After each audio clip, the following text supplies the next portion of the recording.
noneho umuriro uramfata, ufata mu kaboko uzenguruka umubiri wose, ushwanyaguza amaguru, usohokera mu maguru. Mu by'ukuri natorotse impfu ebyiri. Umuriro ubundi ugufata ukujugunya, none kandi hejuru ya etaje. Iyo ufata ukajugunya nari guhanuka nkagwa hasi, cyangwa se kumfata ubwawo sinzi n'icyatumye undekura. Ni ya Mana, ni cya kiganza cy'Imana. Imana igufite umugambi byanze bikunze irakurinda kandi guhoza hijisho. Kora sinzi uko ibigenza, ntago nzi uko ibigenza, mbona bibaye. Bobo, nta babyeyi ufite cyangwa se umuryango hafi kwitaho? Ntabo, kuko mu bintu bya famiye byo n'ubundi buhamya burenze, ariko ntabo ni nyine ninjye ugomba kwimenya. Mama ntaho hari, papa ntaho hari, n'abavandimwe nabo barahari yego kuba bahari, ariko nta kintu nabagaya, kuko nabo ubwabo hari igihe ubana n'umuntu mukaba muziranye.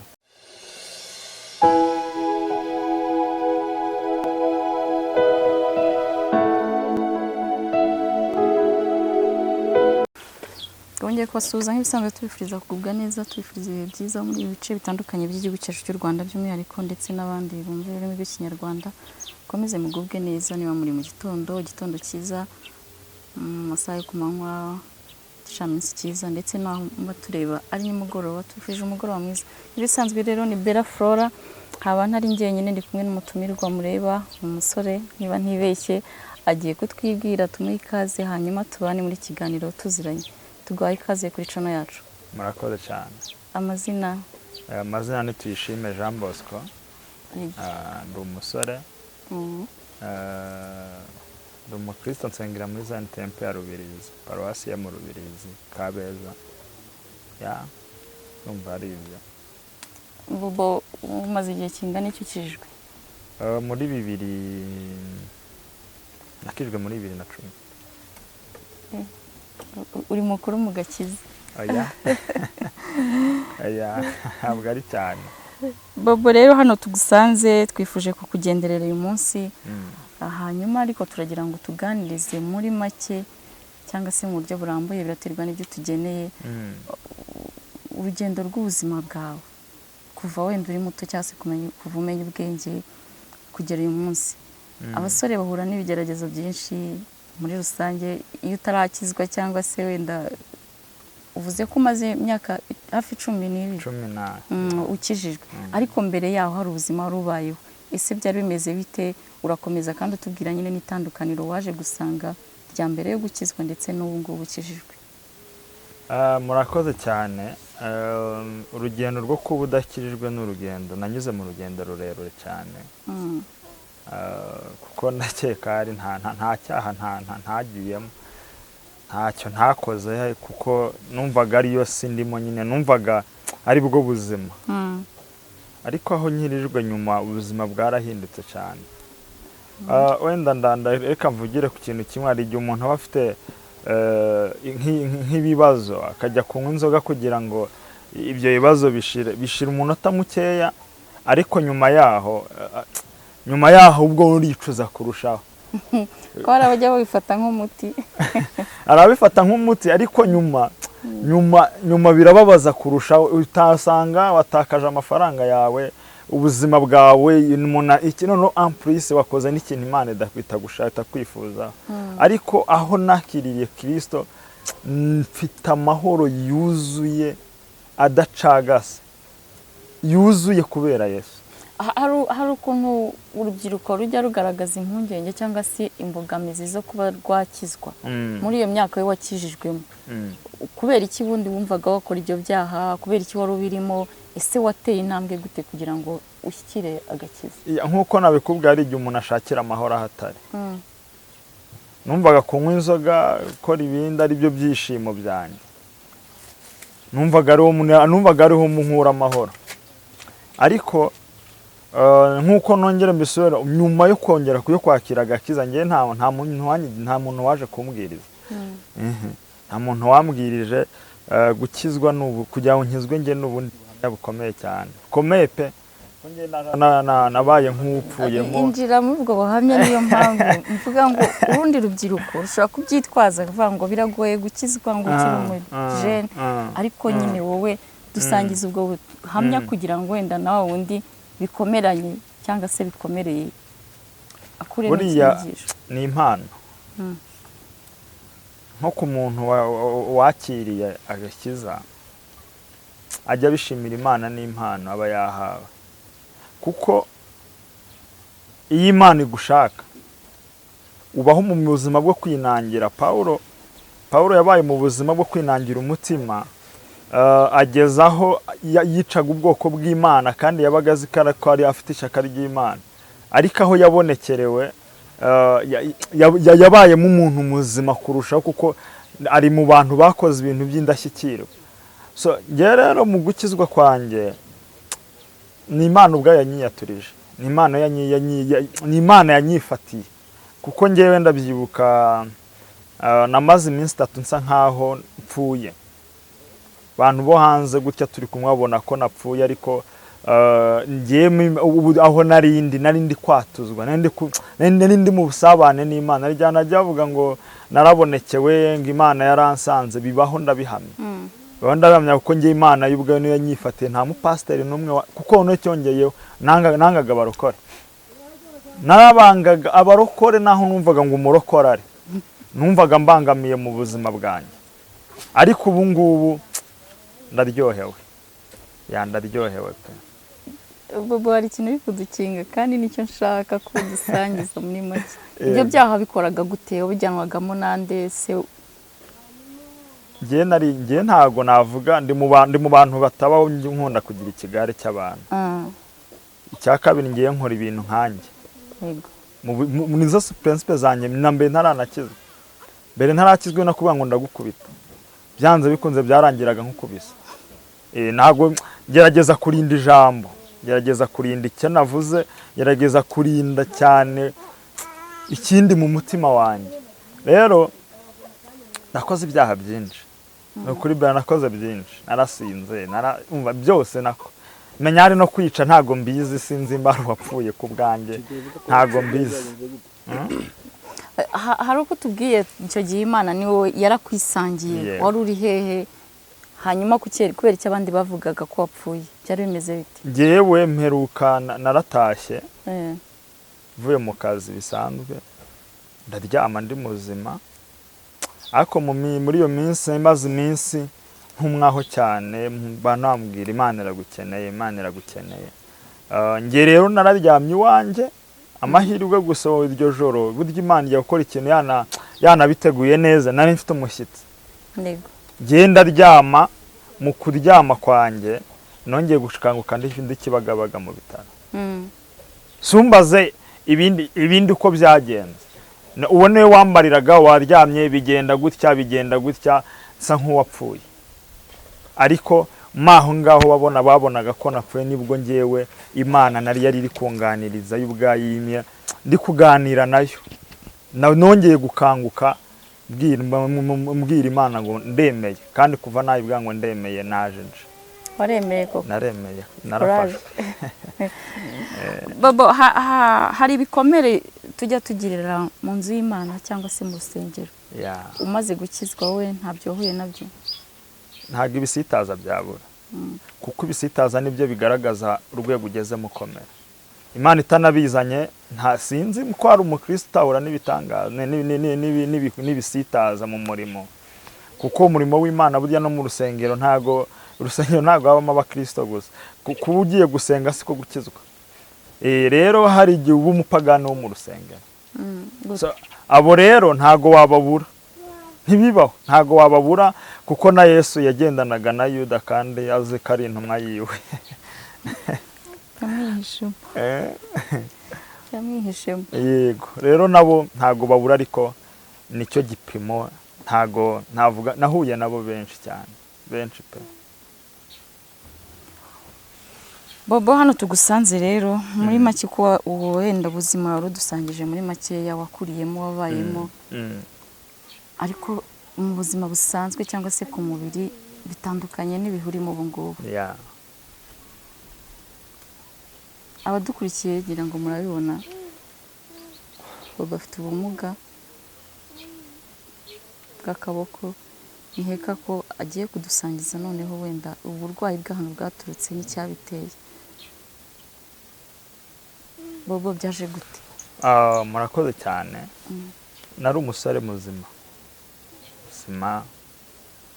wuzuye, ufite amaboko yose. Ngewe nize ibintu bya construction, ibintu bijyanye n'ubwubatsi. Nibyo nigiye. Iyi ni agisida yabereye mu kazi nari ndimo, yabaye mu kwa 10 k'umwaka ushize, ku itariki 22.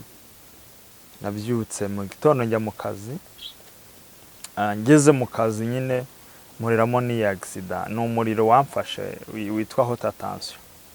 Hota tension ni umuriro kuba ameze gutya, ngiye nshimira Imana kuko sindakora ubushakashatsi neza, ariko nzabyinjiramo. Ndakeka ari njye muntu wa mbere uwo muriro urekuye. N'ubundi ni ibitangaza by'Imana. Hari ikintu kibaho, hari nk'igihe ikintu kikuboka batiyo ntagira runaka, iyo mba ntafite ikisima ngeze, ariko hari n'ikintu kibaho kugira ngo Imana y'ubwayo, iyo izina ryayo gusa rihabwe icyubahiro muri cya kintu. Rero ntago tubona Imana kuko yaduhaye ibyo tuyisaba, mu byo yasubije ibyifuzo byacu. No mu bibazo tuboneramo Imana. Nanjye nabonye Imana mu buryo bukomeye cyane. Nabonye Imana pe. Kuko narabyutse, umuriro nari ndi hejuru ya etage. Hejuru ya etage, aho etage irangiriye ku mabati. Iyo hota tension ica hejuru y'iyo nzu. Hari ka design hejuru twe tugiye gusigaho irangi. Ngiye mbanze ngiye kureba ibyo ibiri bukorwa uwo munsi. Nkigerayo wa muriro ubwa waranyikururiye. Noneho umuriro uramfata, ufata mu kaboko, uzenguruka umubiri wose, ushwanyaguza amaguru, usohokera mu maguru. Mu by'ukuri natorotse imfe ebyiri. Umuriro ubundi ugufata ukujugunye. None kandi hejuru ya etage. Iyo ufata ukajugunya nari guhanuka nkagwa hasi. Cyangwa se kumfata ubwawe, sinzi n'icyatumye undekura. Ni ya Mana, ni cya kiganza cy'Imana. Imana igufite umugambi byanze bikunze, irakurinda kandi guhoza hijisho. Waramfashe rero, kaboko karashirira. Gabasanga ino imitsi y'ikiganza yahiye, nta maraso yarakigeramo. So mu minsi mike bakigerageza, gatangira kubora. Turate rero kugira ngo kagire bakavanaho, ariko ndakomeye, ndashima Imana. Mu buzima bwose Imana ibifitemo umugambi n'ingeno yayo. Impore. Ndakomeye. Ndakomeye, ndacyafite ibyiringiro ko hari Imana. Kugeza ubu ubuzima bukomereye gute cyangwa se bwitwaye mute? Buriya nimba nabagaho kuko nakoze. Nari ntunzwe n'amaboko nkora. Nta muntu n'umwe mbana nawe, ndibana. Simvuga hena ngo mama arahari, arandi bujya kurya yose, ngo papa arahari ndi bujye kuryayo.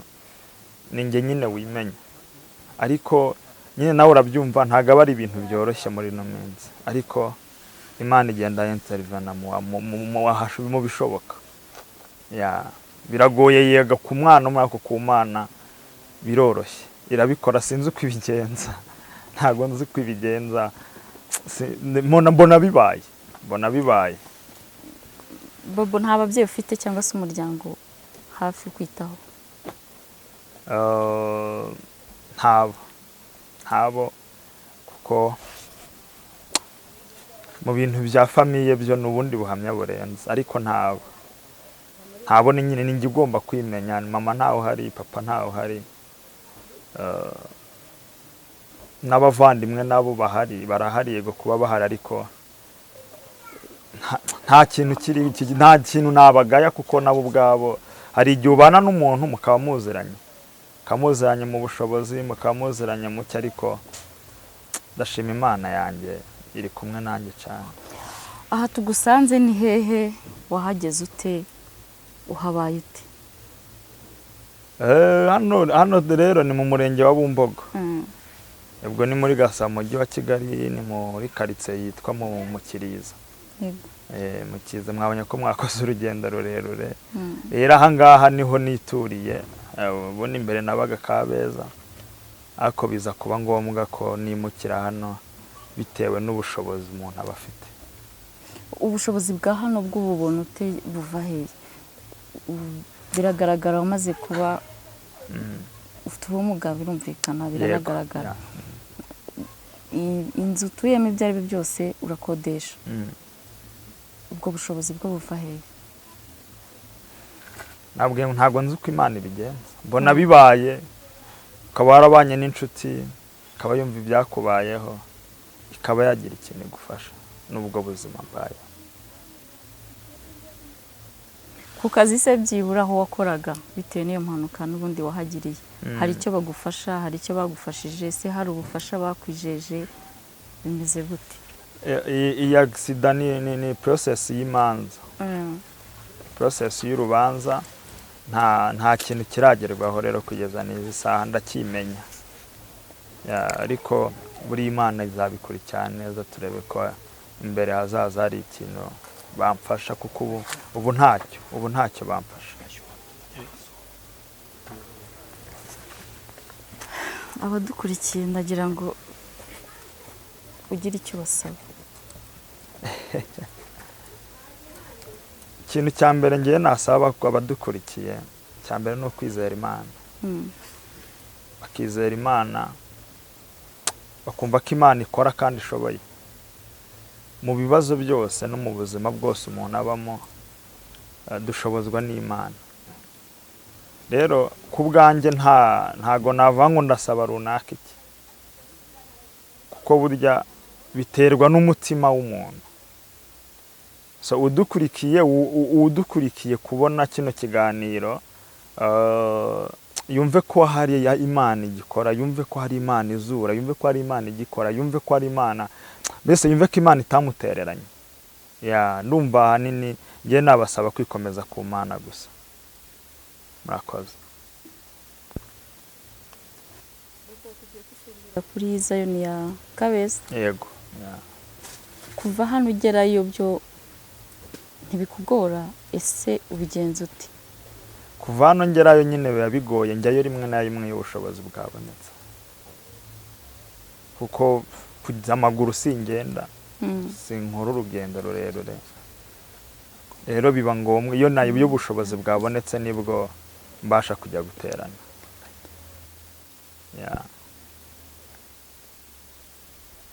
Reka tubashimire mwebwe mwese mwabanye natwe mwakuri iki kiganiro.